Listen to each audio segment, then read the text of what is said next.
Vivimos en la sociedad de la información. Ojalá viviéramos en la sociedad del conocimiento. El conocimiento es una característica intelectual de alto nivel que necesita la base, que es la información, pero la base no produce por sí misma conocimiento.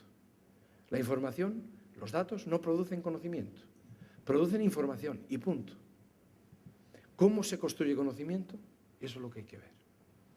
Pero rodeados de información, hipersaturados de información, a través de las redes en las que se encuentran nuestros hijos, que llegan del colegio, del instituto, se ponen inmediatamente al ordenador y entran en Twenty, y no salen de Twenty, y están continuamente intercambiando información. Rodeados de información, ¿cómo construyen conocimiento? ¿Qué es lo que necesitan para construir conocimiento? Ese planteamiento no existía en el siglo XIX ni en el siglo XX. Y vamos a ver, en los últimos 20 años hay más información que en los 5.000 años anteriores, porque el desarrollo de la información es exponencial, como nos acaba de recordar que decía Fernández Enguita Mariano el otro día. Es exponencial. Aceleramos los cambios porque el índice de desarrollo es acumulativo pero exponencial. Abre nuevas posibilidades permanentemente. La información se duplica cada 4 años. Es decir, hace 2 generaciones o 3 generaciones, un individuo podía vivir con la misma información que sus padres, casi la misma.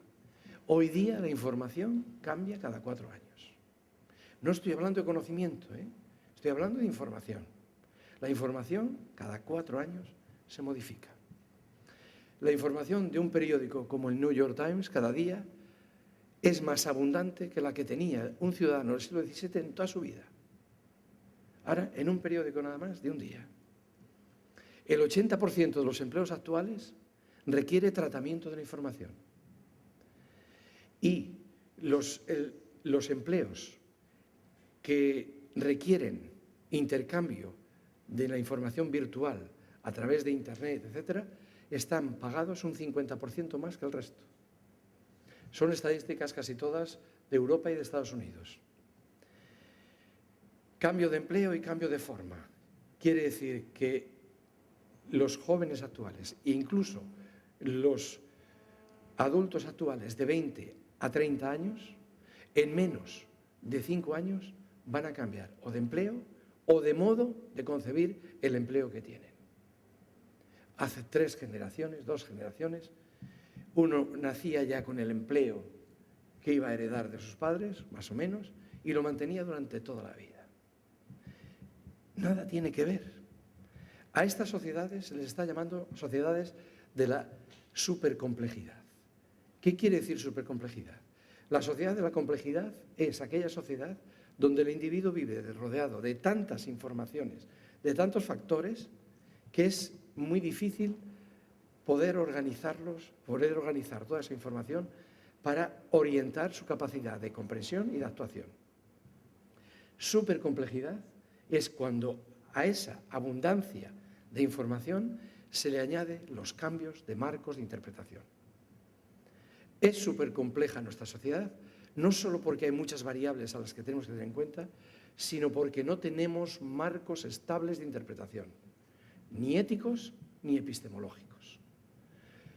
Los marcos éticos y epistemológicos de otras épocas no nos valen y se están cambiando todos los días. Por tanto, tenemos que estar haciendo esfuerzos permanentes desde qué marco voy a interpretar esto, desde qué marco voy a interpretar lo otro.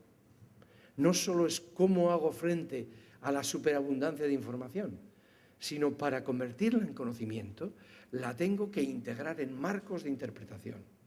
Y esos marcos de interpretación están continuamente cambiando, son fluidos, son constantes y están en crisis. En política, ¿dónde están los marcos de interpretación de los partidos políticos, izquierdas, derechas, etcétera? Economía, ¿dónde están los marcos de interpretación económica? La última crisis ha puesto en cuestionamiento absolutamente todos los planteamientos, los previos, los marxistas, los liberales, los neoliberales, los neoconservadores, todos. ¿Dónde están los marcos de interpretación? Los tenemos que ir construyendo poco a poco. Pues bien, eso implica tener en cuenta 3 aspectos que a mí me parece que son claves para la insatisfacción y la abundancia del fracaso escolar. El primero, ese 30%, ¿qué implica? ¿Qué significa ese 30%?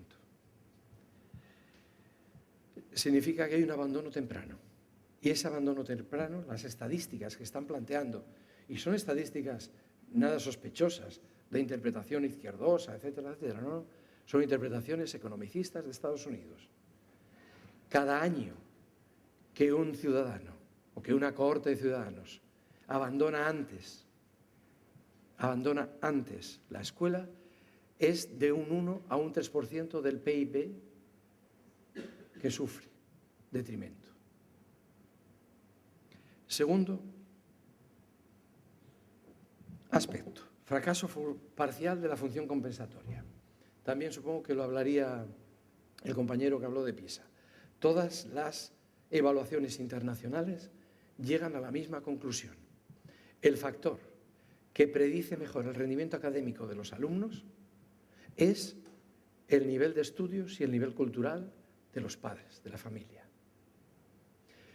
Hemos avanzado, ya no es el nivel económico.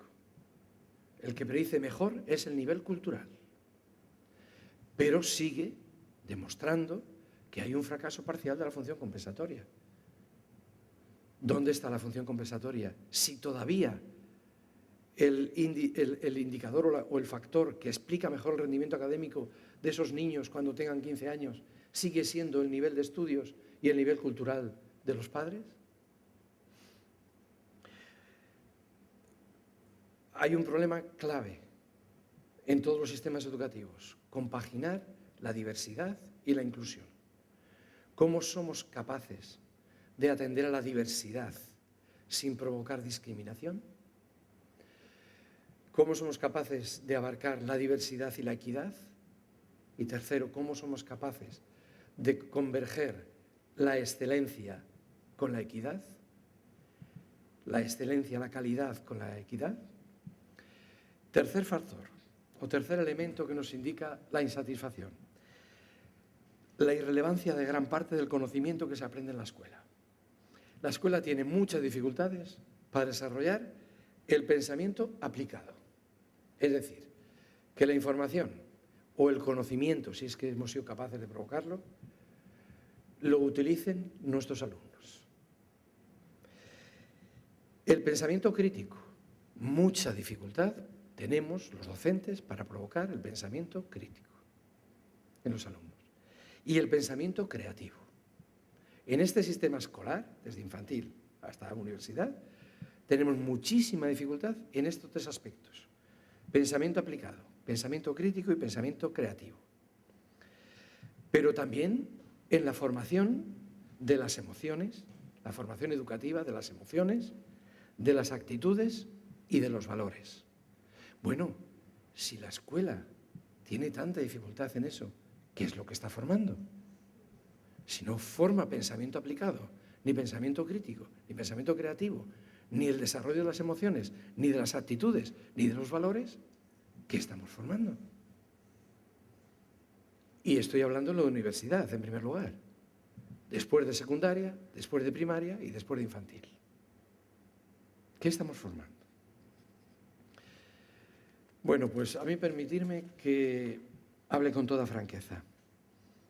Creo sinceramente que los sistemas educativos actuales han invertido de forma perversa la relación medios-fines.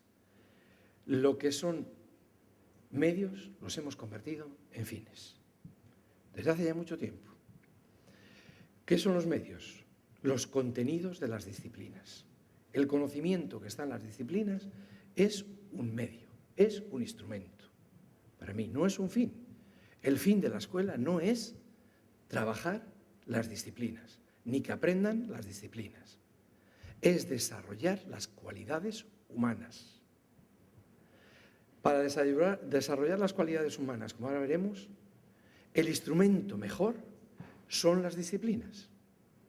Pero tienen que demostrar